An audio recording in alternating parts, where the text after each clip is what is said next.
Olá, meu irmão, minha irmã, Deus abençoe você. Sou eu, Padre Gilberto, com você no programa Gente de Fé. Nós estamos nesta temporada acompanhando o testemunho de tantos homens que foram capazes de dar a vida inteira para Deus por meio do sacerdócio de Cristo nosso Senhor. E hoje estamos aqui com o Padre Alisson, da Arquidiocese de São Paulo, vigário na paróquia Nossa Senhora do Carmo. Seja muito bem-vindo, Padre. Muito obrigado, Padre Gilberto, pelo convite, pela acolhida aqui. E também agradeço a todos, pela solicitude, em acompanhar e em convidar também. Que bom, Padre, tê-lo conosco. Fale um pouquinho das suas origens, de onde que o senhor é, da sua família. Eu sou natural de Montes Claros, interior de Minas, lá da região norte de Minas, O pessoal costuma dizer que quem nasce ali naquela região é um baiano cansado, Mas a minha família paterna é da cidade de Vazerlândia, fica umas 2 horas mais ou menos de Montes Claros. E minha mãe é de origem baiana, da cidade de Paulo Afonso, também norte do estado. Meus pais se conheceram aqui em São Paulo, foram se relacionaram, começaram a namorar e depois se casaram, Tiveram a mim e mais uma irmã e voltaram lá para a cidade de Vazerlândia. Depois de 3 anos, eu crescendo ali, minha mãe divorciou-se do meu pai e me levou juntamente com a minha irmã para a cidade de Paulo Afonso, na Bahia. É uma cidade muito bonita, também muito conhecida pelas cachoeiras, pela hidrelétrica, É uma ilha, é muito interessante porque é uma ilha que fica praticamente no semiárido, E eu cresci ali dos meus 3 aos 10 anos de idade. Depois disso, minha mãe me trouxe para a cidade de São Paulo, onde então eu moro aqui desde os 10 anos de idade até hoje, os meus 28 anos. Sim. Como foi a vivência de fé da sua família e sua, enquanto ali criança, sendo educado, crescendo no meio da sua família? Na primeira infância ali, a minha família paterna, ela tem suas origens católicas, Embora tenha algumas tias, alguns primos hoje também, que são evangélicos, frequentam algumas denominações evangélicas. Mas a maioria da família paterna tem uma ligação muito forte com a igreja, participam, vão à missa ali na paróquia, ali da cidade de Vazerlândia. Porém, a minha família materna é um pouco dispersa nesse sentido. Tem alguns membros que são católicos, algumas tias católicas, mas em sua maioria são protestantes, são evangélicos e vão aí para diversas denominações.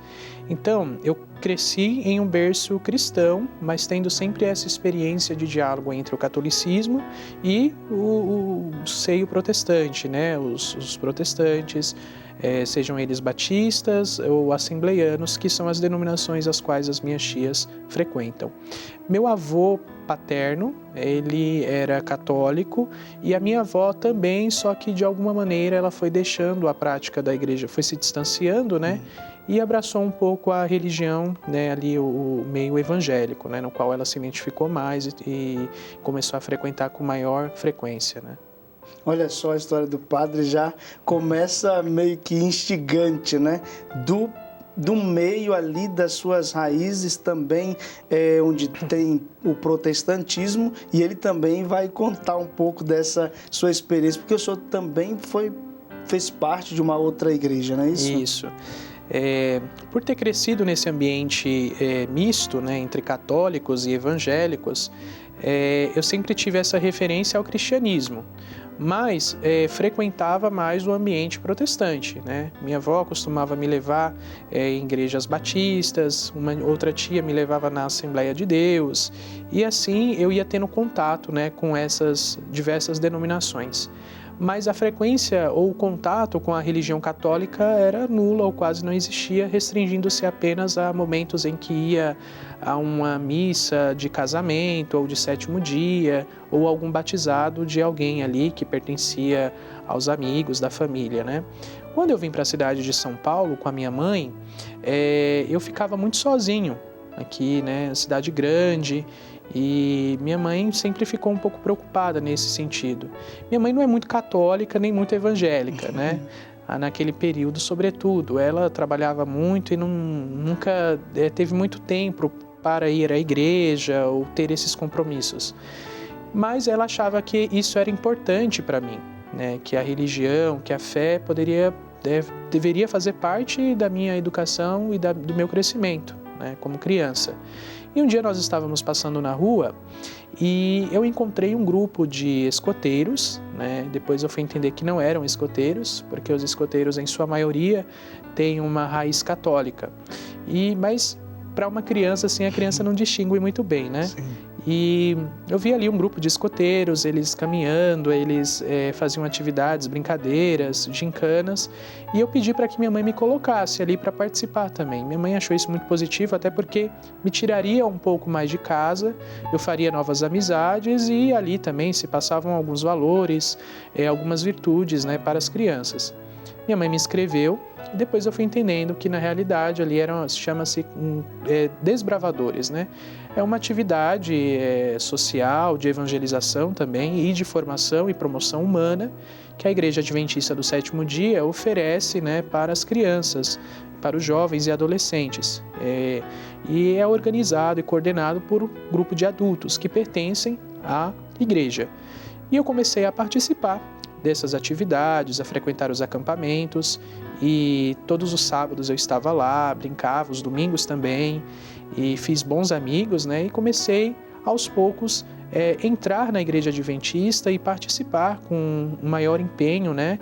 E maior desejo também das atividades que a igreja proporcionava. Então eu passava praticamente o meu sábado e o meu domingo na igreja. E isso de alguma maneira foi muito positivo porque me protegeu, né, de ter contato com outras realidades que poderiam até prejudicar a minha educação e a minha formação enquanto indivíduo da sociedade, né? E minha mãe sempre incentivou, nunca criou nenhum obstáculo, mesmo não sendo adventista ou não tendo nenhuma ligação religiosa. E aí, dessa maneira, eu fui me tornando adventista, né? Por entrar no clube de desbravadores, acabei ingressando na igreja e participando, e até que chegou o momento em que eu pedi para ser batizado lá também. Sim, aí chegou a ser batizado, padre? Não. No último minuto, assim, não sei o que aconteceu, que eu, antes de receber o batismo lá, eu saí. Eu comecei a parar de frequentar a igreja e frequentava apenas as atividades com os jovens, né, o clube de desbravadores. E depois os meus amigos também que estavam lá dentro deixaram de frequentar, e isso de alguma maneira eu acho que me desestimulou aí, e eu fui me distanciando. Então comecei a me distanciar da igreja, depois do clube de desbravadores, e aí me distanciei completamente da religião. E entrei num processo assim, eu não sei se poderia falar que seria uma negação da existência de Deus, mas uma espécie de revolta com Deus mesmo. Acho que algo típico da idade, né? Porque eu estava já ali entrando na adolescência, com uns 13, 14 anos. Então, comecei a sentir essa revolta com Deus e me distanciei completamente da religião, seja ela qual fosse, né? Então, não queria conversa com Deus, com religião, com nada que imprimisse em mim algum tipo de compromisso, né? Então, foi essa situação que acabou me tirando da Igreja Adventista. Olha como Deus, Ele vai traçando ali o nosso caminho do chamado da vocação. Primeiramente, um caminho no protestantismo. Depois, um caminho em que não reconhecia, não ouvia mais a Deus, e a busca ali continua. E quando que aconteceu o encontro com Deus, assim, a volta para a Igreja Católica? Assim, eu sempre tive um gosto muito grande assim pela arte, né, pela beleza, e eu queria fazer arquitetura, né? Sempre brincava com brinquedinhos assim de construir coisas e tal. E a arquitetura, a arte sempre foi minha paixão. E me preparando para o vestibular no colegial, eu comecei, né, fui obrigado a estudar mais, com mais empenho, já que para mim a única opção seria fazer uma faculdade pública, né? Então eu teria que me empenhar bastante para passar em um bom vestibular. E me chamou muita atenção porque no processo de estudo, né, sobretudo da história, eu vi o papel da igreja no processo de construção da civilização ocidental. Então a igreja, eu comecei a enxergá-la a partir de um outro olhar, né? Com um olhar de curioso, mas também de admiração por tudo aquilo que ela veio a construir, né? Seja no âmbito das artes, como também no âmbito social, político, religioso, tudo aquilo que ela proporcionou que a sociedade ocidental viesse a desenvolver. Isso me encantou muito e eu percebi que poderia ali haver algum traço da presença de Deus, né? E isso despertou no meu coração uma certa curiosidade e eu comecei a procurar respostas, né, para essa inquietação interior. É interessante falar também que nesse período, por estar distante de Deus e da igreja também, eu comecei a ter um comportamento muito agressivo dentro de casa, sobretudo na relação com a minha mãe. Então, eu lembro que discutíamos, brigávamos muito, minha mãe tentava me corrigir, me educar, né, me orientar para um bom caminho e eu, né, era coisa de adolescente, né, ficava revoltado, não compreendia muito bem. E fazendo ali então esse processo de preparação para o vestibular, no ensino médio, eu tive a oportunidade de conhecer um professor de filosofia, que ele começou de alguma maneira, dentro daquilo que a filosofia se propõe a responder, né, e a apresentar as questões existenciais humanas, ele começou de alguma maneira a me apresentar Deus, né? Porque eu chegava para ele e perguntava sobre a existência de Deus, quem era Deus, como que eu faço para conhecer, qual que é a verdadeira religião, como conhecer a Deus, qual que é o Deus verdadeiro.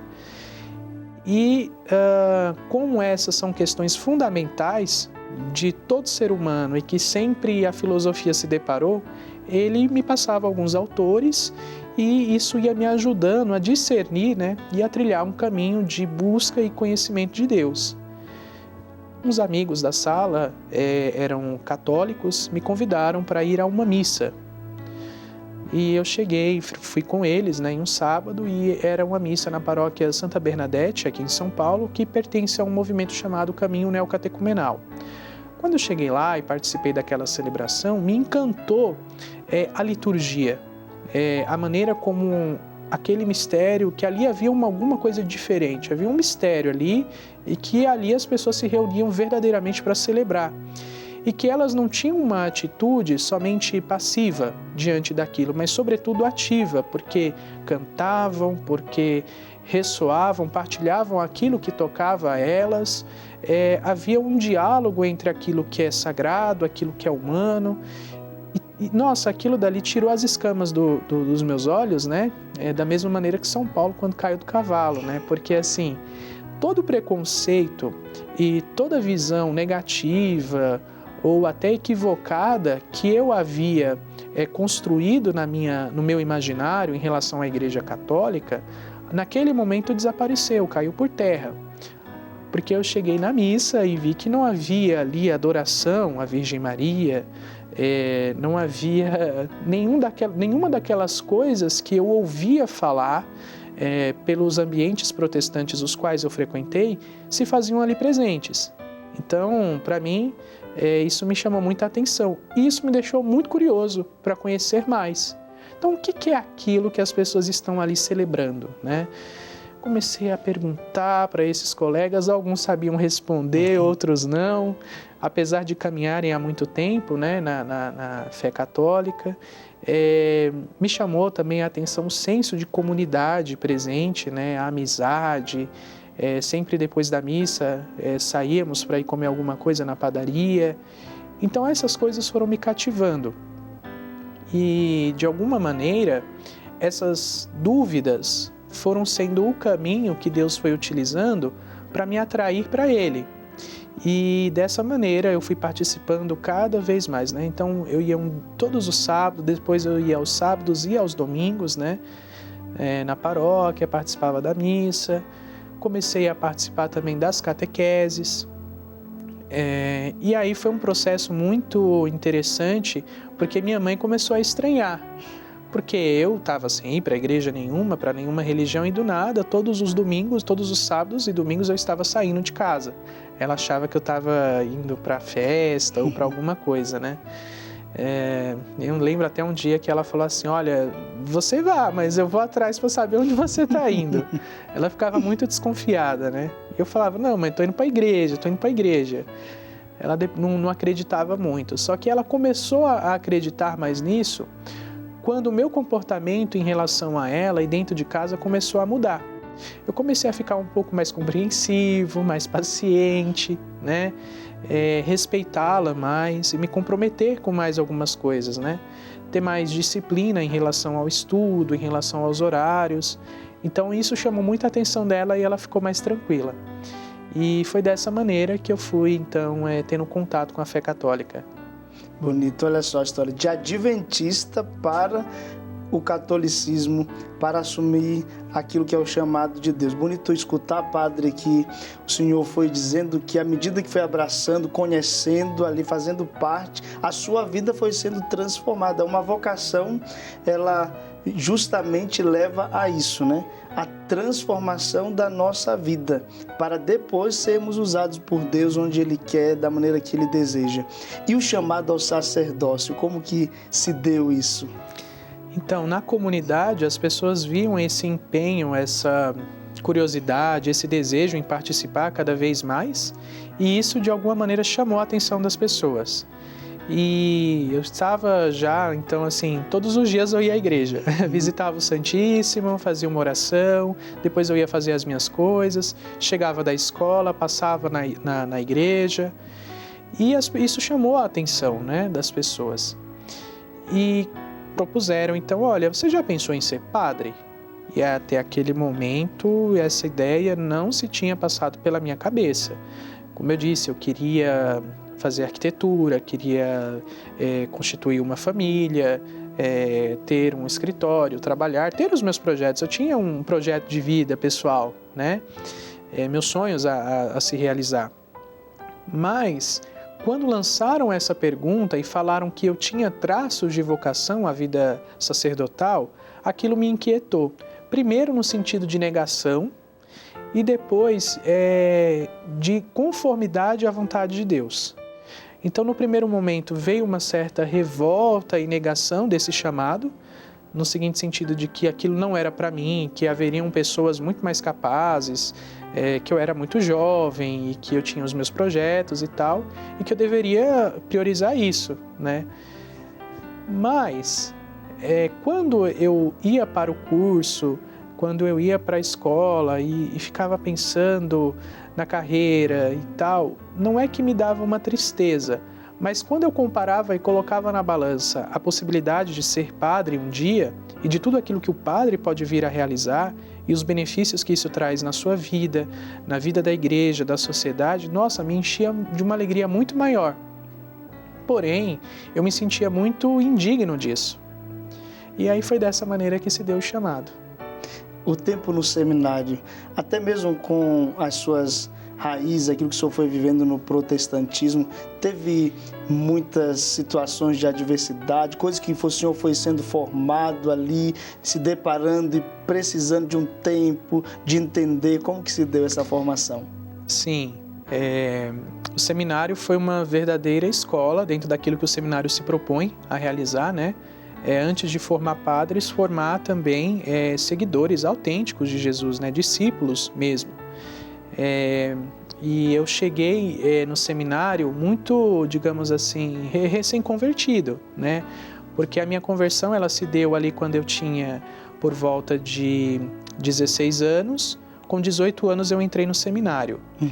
Então foi um período muito pouco, né? Assim, muito de mudanças intensas. E o grande receio de entrar no seminário e que a igreja, acredito que os formadores e a equipe vocacional que estava à frente tinha, era que na realidade todo esse desejo, esse anseio de ir para o seminário fosse na realidade uma empolgação típica de quem é neófito, né? Ou seja, está abraçando e conhecendo a fé há pouco tempo, que faz parte do processo de conversão. E o grande receio era esse. Mas a igreja, motivada acho que pelo Espírito Santo, viu em mim traços de vocação e resolveu confiar. Mas entrando no seminário, por eu não ter tido muito tempo de caminhada em uma comunidade paroquial, eu tive que aprender tudo, porque eu nunca tinha sido coroinha, eu não conhecia muito a liturgia, muitas coisas para mim ainda, enquanto seminarista, estavam sendo novidade. Então, como é que é o funcionamento de uma paróquia, o dia a dia de um padre? Eu entrei no seminário sem saber absolutamente nada disso. Fui aprendendo lá. E aí eu tinha que me esforçar mais, porque os colegas, às vezes, já desde criança, né, eram coroinhas, brincavam de celebrar missa em casa, outros já mais maduros na fé. E eu ali, começando, né, a caminhada na fé católica, já no seminário, então para mim foi tudo muito intenso e uma novidade, né? Então o processo de formação, nos primeiros anos, ajudou um pouco a fortalecer essa fé e a amadurecê-la, mas, sobretudo, me ajudou a conhecer a realidade concreta, né, da igreja, das situações que existem, tanto no âmbito pastoral, como no âmbito espiritual, administrativo, enfim. E, de alguma maneira, isso também foi confirmando a minha vocação, porque eu fui vendo, nossa, que interessante isso daqui, me identifico com essa e essa realidade, esses e esses aspectos. Então, isso me ajudou muito. Depois, a vida comunitária, para mim, também foi um processo que me ajudou a crescer em vários aspectos, porque, como eu havia sido sempre criado sozinho pela minha mãe, é difícil você sair de um lar onde é só você e uma outra pessoa, né, eu e minha mãe, e de repente cair numa casa com 24 pessoas, e cada um com uma idade diferente, com um pensamento, com um tempo e com um processo de maturidade diferente. Então, para mim foi um pouco difícil me acostumar e conviver, né, nesse contexto. Mas, com o passar do tempo, eu fui aprendendo como conviver, de respeitar as diferenças, respeitar o tempo, né, e as posições das outras pessoas. Enfim, me ajudou a crescer no sentido humano, afetivo, espiritual, né, imensamente. E na teologia foi onde se deu o fechamento de tudo isso, porque eu tive a graça de ter um bom reitor, né, padre Dom Cícero Alves de França, que hoje é bispo auxiliar, e ele enxergou em mim, quando eu cheguei na teologia, eu era um menino, né, estava ali com 20 e poucos anos, 22 anos e praticamente um menino, e ele viu em mim muito mais do que aquilo que a minha aparência física ou aquilo que o meu comportamento, às vezes imaturo, demonstrava, né? E ele resolveu, então, abraçou, incentivou, deu várias orientações. No primeiro momento, a gente acha que isso prejudica a gente cria uma certa, né, resistência, mas depois eu fui entendendo que ele estava me olhando com um olhar paterno mesmo, e que era a igreja ali que verdadeiramente estava cuidando de mim, para me formar e me ajudar a crescer como um homem e também como um sacerdote futuramente, né, se assim a igreja resolvesse conceder o ministério, né? Sim. Como foi o dia da sua ordenação? Toda a preparação ali, a proximidade e o dia, a celebração. Como que o senhor viveu a sua ordenação sacerdotal? Olha, demorou um pouco para cair a ficha, porque por ter sido neófito, eu tinha uma apreensão muito grande. Eu achava que a igreja, eu ia demorar um pouco mais para receber o sacramento, né, para me tornar padre, porque, enfim, e a igreja foi confirmando isso. E à medida que foi se aproximando os escrutínios, que chegou a ordenação diaconal, chegou a ordenação presbiteral, quando chegou no dia eu falei, nossa, passou-se 10 anos e aqui estou, né, e o Senhor me chamou. E ver a minha família, para mim, que era impensável que as minhas tias viessem, estivessem presentes, e que tudo isso fosse acontecer. E quando eu as vi ali no seminário, a gente se preparando para sair, no momento da ordenação, porque a gente passa 10 anos, né, digamos assim, imaginando como que vai ser o dia da nossa ordenação. Então, é claro que a nossa expectativa e o propósito da nossa vocação não está ali no dia da ordenação, sim, mas é algo que marca, né, que nos transforma, inclusive na nossa alma, né, e que nada pode retirar. Então é algo muito importante e grandioso. Então, demorou um pouco para cair a ficha de que havia chegado aquele dia e me trouxe muita alegria por ver ali na catedral, onde eu fui ordenado, né, na Catedral da Sé, toda a família, os amigos, as pessoas que eu conheci ao longo do meu tempo de caminhada na igreja, de antes também, estavam todos ali para, junto comigo, né, acompanhar essa grande graça que é o ministério da ordem, né? Então foi um momento assim de alegria muito intensa e demorou para cair a ficha. Estamos acompanhando o belo testemunho do padre Alisson Carvalho, aqui da Arquidiocese de São Paulo, vigário na paróquia Nossa Senhora do Carmo. Um testemunho que nos edifica. Por isso, não saia daí. Vamos para um breve intervalo e já já retornamos. Estamos de volta com o nosso programa Gente de Fé e hoje acompanhando o belo testemunho do padre Alisson Carvalho, aqui da Arquidiocese de São Paulo, ele que passou pelo protestantismo, depois veio para a Igreja Católica e hoje sacerdote para a graça de Deus. Quantos meses de padre? 11 meses. Gente, 11 meses. E quantos anos de vida? 28 anos. 28 anos, graças a Deus. Padre, com certeza nesse projeto, né, de vida, nesse caminho, o senhor também passou por situações difíceis, até mesmo antes do sacerdócio, né, de ser ordenado. Tem alguma situação, alguma história que o senhor lembra, alguma situação para contar? Tem sim. Terminando o processo formativo, né? Nós somos ordenados diáconos e nesse período nós somos convidados a fazer uma missão. Eu fui para a Diocese de Bom Jesus do Gurgueia, lá no Piauí, fiquei na cidade de Sebastião Barros 2 meses. E terminando esse período de missão, eu resolvi visitar a minha família, que mora ali na Bahia, na cidade de Paulo Afonso. Fui visitá-los porque a família não estava muito bem, porque recentemente, há 2 anos atrás, eu tive a perda, né, de um tio, meu tio Dejaí Lima. Ele era policial civil e ele, por questões emocionais também e outras situações, ele acabou tirando a própria vida, bem próximo aí ao Natal, no dia 26, né? Eu estava de férias lá também e estive com a família durante todo esse processo de perda, de luto, de processar, né, tudo isso. Então foi muito difícil. Então foi a primeira perda que eu tive que lidar, né, na minha vida e sobretudo de alguém próximo à família. Depois, alguns meses depois, veio o falecimento do meu avô, que havia me criado durante uma parte da minha vida, e tudo isso se aproximando a data da ordenação. Foi um período muito difícil, né, porque vinha 2 lutos, uma morte trágica, enfim, a família toda praticamente assim desestruturada emocionalmente, espiritualmente, e eu me questionava muito o porquê disso ter acontecido, né, comigo, com a minha família, porque às vezes a gente pensa assim que a gente se entrega a Deus ou faz a vontade de Deus e nós estaremos, portanto, isentos de qualquer privação, cruz ou sofrimento. Pelo contrário, né?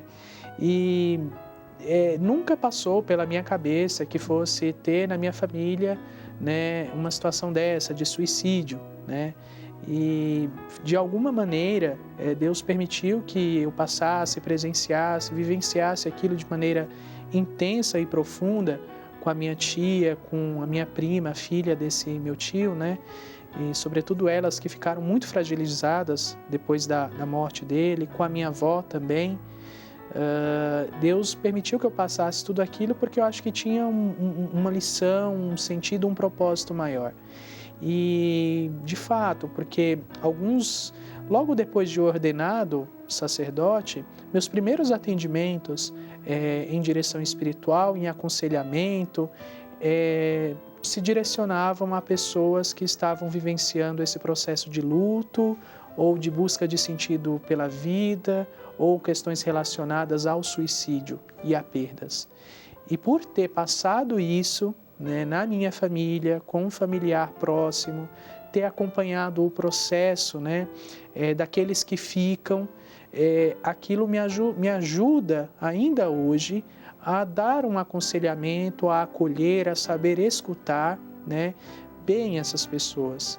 Então, acho que para tudo, né, como nós sempre ouvimos, né? Deus de tudo, até das coisas ruins, consegue tirar bons frutos. E então eu estava voltando dessa missão que eu estava fazendo no Piauí para visitar essa minha prima e a minha tia, ver como elas estavam e também para chamá-las para a minha ordenação sacerdotal, que se daria dentro de uns 4 meses, e visitar toda a família e convidá-los também. E uma noite antes de retornar de viagem, eu saí da casa da minha tia, né? Eu estava lá com ela, com a minha prima, e peguei um mototáxi. Ali na região do Nordeste é muito comum, né, esse tipo de transporte, né? Tem o transporte por aplicativo, mas também tem a moto, né? Uhum. E eu peguei, era próximo, assim, não vi problema. Já era umas 10 horas da noite, eu tinha ido à missa, me despedi do padre, né, lá da catedral, e depois eu fui para essa casa da minha tia e resolvi ir para outra casa da minha outra tia. No final do percurso, no final da ponte, veio uma moto na contramão e me acertou. E eu estava na garupa, eu caí, ralei toda a cabeça, né? Quebrei a mão. A cicatriz também que o senhor traz, né? Uma cicatriz aqui, tive que colocar alguns pinos, né? Alguns parafusos aqui. Me ralei todo, né? E fui lá para o médico e aí não tinha condições de operar na cidade. Aí fiquei muito agitado. E depois de uma semana eu retornei então para São Paulo, onde eu fiz a cirurgia. Mas os 3 meses que antecederam a ordenação eu fiquei de molho, né? Eu era diácono, precisava batizar, precisava fazer o casamento, não podia usar a mão, né? Então havia essa incerteza em relação à ordenação, se eu iria ordenar talvez junto com os outros colegas, se iria ter condições de ordenar, se o movimento da mão ia voltar, porque os médicos falaram que não ia voltar, porque a cirurgia ia consertar parcialmente, mas depois foi voltando e fiz fisioterapia e tal, voltou, hoje consigo, eu levo cálice, consigo dar a bênção, é tranquilo, não sinto absolutamente nada, né? Então foi esse uma grande situação assim de provação que eu tive antes da ordenação, dentre outras que aconteceram, né? Certas inseguranças, certos receios, questões familiares. A conclusão que eu cheguei foi que à medida que eu ia me aproximando, né, desse sim definitivo diante de Deus, da igreja, era que as tentações, eu ia me aproximando e as tentações iam se fortificando e aumentando, as privações também. Então, talvez de uma maneira para tentar me desanimar ou me afastar, ou sei lá, né? Mas Deus me ajudou, perseverei, pedi muita graça de Deus e aqui estou, né? Graças a Deus. Uma vocação provada, né? E isso é muito comum, né, padre? Quando nós nos decidimos ali em seguir nosso Senhor, as provações acontecem mesmo. Provações essas que vêm do maligno para nos tentar roubar a vocação, ou então provações daquilo que diz de cruz, de oferecimento que faz parte da vida de todo cristão. Padre, qual é o seu lema sacerdotal? O que este lema que foi dado por Deus ao Senhor implica diretamente na sua vida? Eu escolhi como lema um trecho do Salmo 136, Eterno é o seu amor, porque eu acredito muito no amor e na misericórdia de Deus, porque se não fosse o amor e a misericórdia divina, eu não teria nascido, Deus não teria me chamado. Eu olhando para a minha história, e aí no período que eu estava ali para ordenar e pensando no lema, a gente faz esse exame de vida, né? Rever a nossa história, eu pensando, poxa, de onde Deus me tirou, aonde Ele tem me conduzido, ao que Ele quer, né? Aonde Ele quer me fazer chegar, que coisas grandiosas Ele tem feito porque Ele me ama. E da mesma maneira também é na vida de todas as pessoas. Deus ama a cada um de nós de maneira infinita, imensurável. E Ele quer fazer coisas grandiosas na vida de cada ser humano, de cada criatura, porque Ele as ama. E o maior presente que Deus dá a cada um de nós é a vida eterna. E Ele quer que nós experimentemos isso. Por isso Ele tem um amor e uma misericórdia, uma compreensão, paciência, né, para com os nossos defeitos, com as nossas dificuldades, com as nossas situações. E tudo isso é fruto do amor. E aí eu resolvi, poxa, o amor de Deus é eterno, é sem fim e nos faz também a abraçarmos coisas, né, que superam até as nossas limitações humanas. E tudo deve ser feito porque o amor de Deus é eterno, né? O amor de Deus é eterno. Padre, nesses poucos meses que o senhor tem de ordenado, quais experiências que o senhor já tocou de fé na sua vida, primeiramente, celebrando os sacramentos, na sua vivência com a comunidade? O que o senhor toca ali de concreto, já pôde tocar particularmente e também na vida do povo de Deus? Se eu tiver algum testemunho, alguma situação que o senhor viveu, o senhor traga para a gente. Tem algumas situações assim, sobretudo relacionadas aos sacramentos, né? Me aconteceu outro dia que me ligaram, eu estava vindo de um velório, eu tinha missa às 15 horas para rezar. Era um sábado e me ligaram, um padre amigo meu, e falou: padre, tem uma pessoa da comunidade que está internada em um hospital aí próximo da sua paróquia, será que o senhor não pode levar unção dos enfermos para ela? Falei: padre, falta 20 minutos para a missa, eu não consigo agora, mas assim que eu terminar a missa eu posso ir. Como que é o estado de saúde dela? Padre, olha, ela está gravíssima, desde manhã, eu não consigo ir, também não consigo outro sacerdote, porque eu estou longe, os outros padres não estão conseguindo, porque final de semana é um pouco complicado, né? E eu falei: olha, eu posso ir, mas ela vai aguentar, e eu vou chegar lá e vou dar unção. Celebrei a missa, terminei a missa, peguei o carro e fui até o hospital.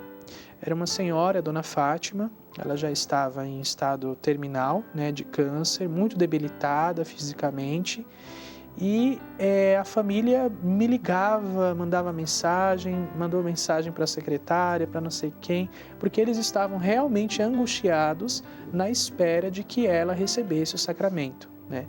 E eu rezei a missa justamente na intenção dela, para que ela esperasse eu chegar lá. Pois eu cheguei, rezamos, dei a unção, né, dei a absolvição e questão de minutos, quando eu saí do quarto, acho que foi o tempo de eu chegar ao elevador, assim, ela faleceu, né? Então, é o poder da nossa oração, da fé também, situações em que muitas vezes a gente fala alguma coisa na homilia ou na missa e aquilo toca de maneira profunda, assim, né? As pessoas, e depois elas vêm comentar: olha, padre, eu estava passando por isso, o senhor falou isso na homilia, eu falo: puxa, eu nem me lembro. E como essas coisas têm o poder, né, de tocar, de sensibilizar e de atrair novamente as pessoas para Deus. Então, eu acho que um dos sentidos da minha vocação é esse, atrair as pessoas para Deus, o coração, o olhar, né, independentemente das situações em que elas estejam passando. É bonito nós percebermos que a vocação diz desta atração por Deus, né? Ele quem atrai a si cada um de nós, e assim nos sentimos chamados para dar a nossa resposta também a Ele de amor, de entrega. E quando vivemos a nossa vocação, isso também gera no coração dos outros esta atração, essa percepção para a atração, e que também elas desejam dar-se, né? O senhor tem tocado nisso até na sua pastoral, na paróquia que o senhor está como vigário, né, Nossa Senhora do Carmo. Como tem sido essa vivência de novo no sacerdócio e ali numa vivência da comunidade, sendo esse sinal de atração de Deus para que as pessoas sejam também atraídas a Ele? Essa questão do Deus que nos atrai, para mim é muito importante e fundamental no processo de evangelização e de conversão, porque eu fui atraído por Deus, né? Deus se usou de algumas coisas para me atrair para a fé, depois para a Igreja Católica e para o sacerdócio. Então, para mim, é muito bonito quando eu vejo na igreja as pessoas falam: olha, a gente sente motivado a vir à igreja, tem alguma coisa que o senhor faz na missa, ou a gente percebe que nos atrai, nós sentimos a presença de Deus. E o Papa Bento XVI, ele tinha uma frase muito bonita, ele falava que a nossa fé, ela cresce não por proselitismo, mas por atração. E como eu gosto muito de arte, né, a beleza, ela atrai o nosso olhar, ela atrai, chama a nossa atenção. E eu procuro, de alguma maneira, em todas as coisas, no âmbito pastoral, na celebração litúrgica, nas coisas, nos detalhes, inclusive, trazer essa presença da beleza, de uma beleza perene, mas que uma beleza que não retém o nosso olhar nas realidades materiais e concretas deste mundo, mas que uma beleza que aponta para a presença de Deus, né? Para o seu amor, para a sua misericórdia. Então, a minha pastoral, a maneira como eu tento conduzir a minha vida pastoral, tem uma orientação, né? Está voltada para esse olhar da atração, sobretudo através da beleza, da bondade, da verdade de Deus. Bonito, o senhor falou da sua formação nessa área da beleza tudo. Como que foi? Teve algum conflito, até mesmo por essa questão que o senhor teve envolvimento com o protestantismo, das imagens, e hoje o senhor está nessa área e trabalhar nessa área. Como que é isso? Então, quando eu era protestante, sempre há é uma espécie de espantalho que é criado, cujo esse espantalho eles chamam de Igreja Católica, e ali vão atribuindo diversas características, vão vestindo com essa e essa e essa roupagem ou rótulo, né? E um dos rótulos que acho que todos nós conhecemos é que nós católicos adoramos imagens, né? O que para mim, quando se deu a conversão, foi um processo assim, poxa, não tem nada disso. E aí você entendeu o que é uma imagem, a mediação que ela faz entre aquilo que é temporal, entre aquilo que é sagrado e eterno, a questão da intercessão dos santos. Quando eu fui estudando e compreendendo isso, eu fui vendo a beleza e a riqueza da nossa fé. Então, diante desse tesouro precioso que Deus nos dá, que é a vida dos santos, que é a sua intercessão, essa comunhão entre esse grande organismo, esse grande corpo místico que é a igreja, aquilo me encantou. Então, todos aqueles preconceitos que existiam em mim em relação às imagens, meio que caíram por terra. E no seminário, eu comecei, de maneira muito tranquila, a ter o contato com as imagens. Ganhava uma aqui, uma imagem de Nossa Senhora. Eu sou muito devoto de São José de Anchieta, né? Então ganhava uma imagem aqui, acolá, e ia colocando. E aconteceu uma situação de que uma dessas imagens quebrou e eu não sabia o que fazer com a imagem quebrada, né? Então eu fui lá tentar consertar. E aí comecei a ver na internet vídeos, né? E fiz uma. Os colegas gostaram e logo os colegas de seminário começaram a trazer imagens para que eu ajeitasse. Consertou aquela imagem? Consertei a minha imagem. Sim. Aí o colega viu e trouxe uma imagem dele, né? E aí eu ajeitei a imagem dele. Daqui a pouco o outro veio e trouxe também. Daqui a pouco eu estava ajeitando, consertando a imagem de todo mundo lá no seminário, né? E eu lembro que isso se deu na filosofia. O reitor estava se aproximando da festa de São José. E o reitor viu que eu estava ajeitando as imagens de todo mundo e falou: olha, o restauro é muito caro, tem essa imagem aqui de São José, tá com cupim, tá suja, tá velha, tenta dar um jeito nela que a gente vai usar ela na festa. E a imagem, eu estava acostumado a ajeitar, consertar imagens, né? Pequenas. E a imagem tinha mais ou menos 1,5 m, né? E eu fiquei ali assustado, sem saber. Os colegas já montamos uma sala, um ateliê, e aí eu comecei a pesquisar, procurar gente que sabia mexer para me orientar. E aí surgiu a oportunidade, nesse processo de restaurar a imagem de São José, de fazer um curso de restauro no Museu de Arte Sacra, aqui de São Paulo, de restauro de imagens em gesso, restauro e pintura. E aí eu fiz esse curso lá e me capacitou para trabalhar com essas imagens. Eu passei o período da filosofia e da teologia também, uma parte, fazendo restauros de imagens, né?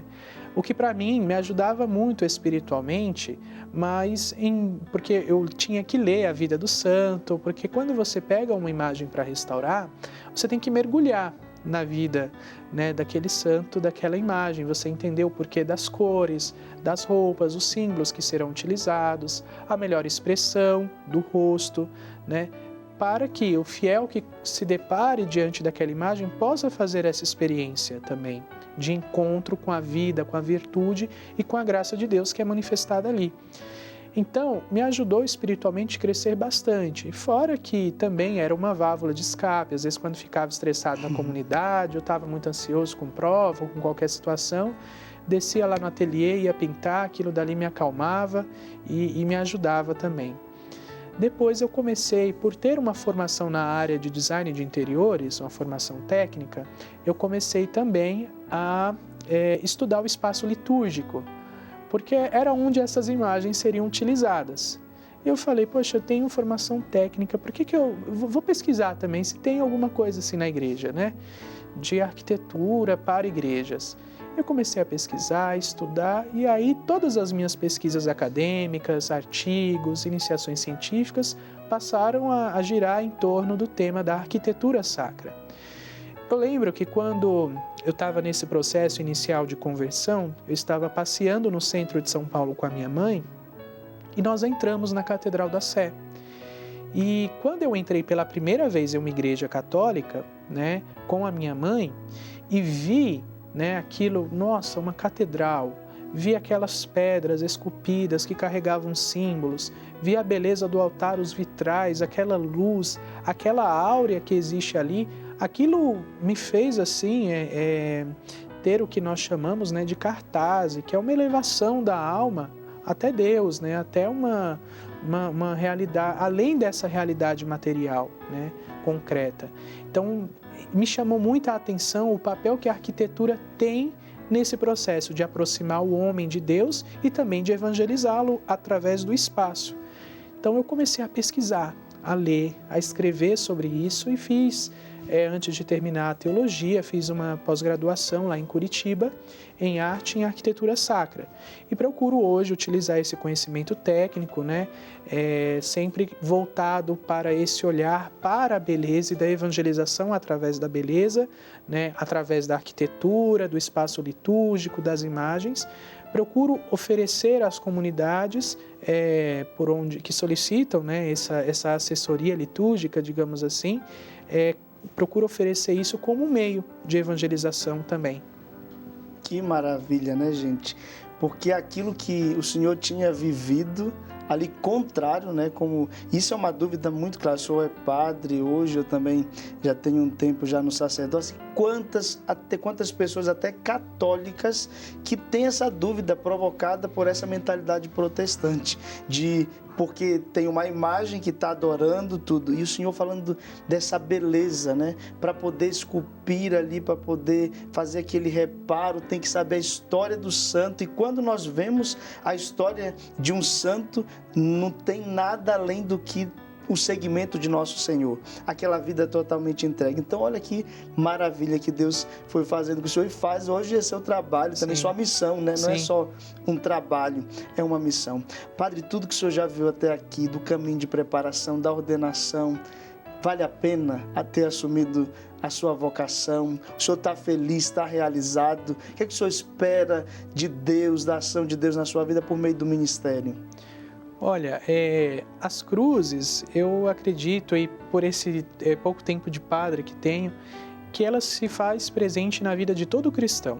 Seja ele sacerdote, religioso, religiosa, missionário, leigo, casado, todos nós iremos enfrentar uma cruz, porque faz parte da nossa fé, faz parte da nossa opção de seguir a Cristo, né? Também abraçar uma cruz. Nosso Senhor fala, se você quer me seguir, pega a sua cruz e me siga. Mas em relação ao sacerdócio, vale muito a pena, sobretudo porque as alegrias que Deus concede a nós, elas são infinitamente superiores às provações que nós passamos. As consolações que Deus oferece, tem me oferecido diante das pequenas cruzes do dia a dia, seja pelo cansaço, seja por diversas outras situações que a gente encontra na realidade pastoral, né? As consolações que Deus nos oferece traz mais alegria à nossa alma e também poder ver, né, a comunidade ali reunida em torno do altar, você ali trazendo Cristo para as pessoas se alimentando daquilo, como aquilo toca a vida pessoal, familiar, né? Isso é um grande presente que Deus tem me dado e me feito perceber também, né? E o jovem que está na dúvida, né, em seguir a Deus, seguir esse chamado, eu falo para você, olha, não tenha medo, se lance, responda sim, porque o melhor que Deus quer, o melhor que você pode fazer para a sua vida é fazer a vontade de Deus. Não existe coisa melhor que não fazer, Não existe outra coisa melhor para a nossa vida senão fazer a vontade de Deus. E se for da vontade de Deus que você dê um passo à vida consagrada, ao matrimônio, Deus irá propor os meios, irá dispor os meios para isso, independentemente das situações que você enfrenta ou se encontra hoje, das limitações humanas, emocionais, afetivas, das situações que você carrega consigo. Deus quer precisar de você e vale muito a pena. E eu acho que para a minha geração, uma grande dificuldade para escutar e corresponder a esse chamado de Deus é tomar uma decisão, ter coragem de tomar uma decisão definitiva, uma decisão que vai ser para o resto da vida, né? Seja ela no âmbito da vida matrimonial, seja ela no âmbito da vida consagrada. Porém, Deus nos dá os meios para que a gente persevere e para que a gente também encontre a realização da nossa vida e da nossa vocação naquilo que Ele nos chama. Então, não temos que ter medo, né? É confiar. E Deus vai nos mostrar onde Ele nos quer, no momento dEle, e Ele quer se usar de nós para isso, né? Para ajudar as pessoas, para salvar as almas, para atrair as pessoas para Ele, né?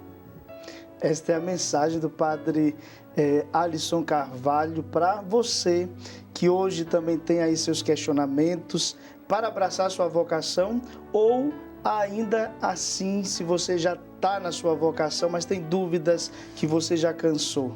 Então, por isso, vamos pedir a bênção de Deus. Por favor, Padre, nos dê a bênção, selando todo este testemunho maravilhoso que o Senhor deu para nós neste programa. Peçamos então a intercessão da Virgem Maria, nossa mãe, ela que foi a mãe de Cristo e também nos é uma grande mãe, nos protege, nos guarda, nos ampara e nos conduz a Cristo Jesus. Peçamos a ela que ela nos abençoe, nos guarde, nos proteja, tire dos nossos corações todas as incertezas e nos ajude a correspondermos com generosidade ao chamado que o Cristo nos faz. Que Deus possa te abençoar, te guardar, te proteger, te dar fidelidade e constância. Em nome do Pai, do Filho e do Espírito Santo. Amém. Muito obrigado, Padre Alisson. Deus lhe pague. Obrigado você pela sua sintonia. Continue na sintonia da TV Canção Nova. Acompanhe também este programa no CN Plus e no YouTube. Deus abençoe.